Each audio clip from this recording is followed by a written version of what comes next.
اظہر ندیم صاحب کی نئی کتاب دو پھولوں کی کائنات، اس سے ایک چھوٹا سا انتخاب۔ وہ جانتے ہیں تمہارے دلوں کے لالچ اور خوف، انہیں معلوم ہے تمہاری خواہشوں کے بارے میں، تمہیں سب سے آگے بڑھنا، منفرد نظر آنا اور لافانی کہلوانا اچھا لگتا ہے۔ وہ تمہاری خواہش سے کھیلتے ہیں، ایک راہداری سے اگلی راہداری تک تماشائی تالیاں بجاتے ہیں۔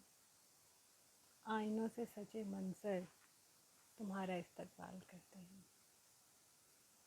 آخری راہداری تک پہنچ کر تمہیں معلوم ہوتا ہے یہ پہلی راہداری جیسی ہی ہے، بلکہ وہی ہے، صرف وقت رائے گاں ہو چکا ہے۔ آئینے سنگ آلود ہیں اور تماشائی اپنے گھر جا چکے ہیں۔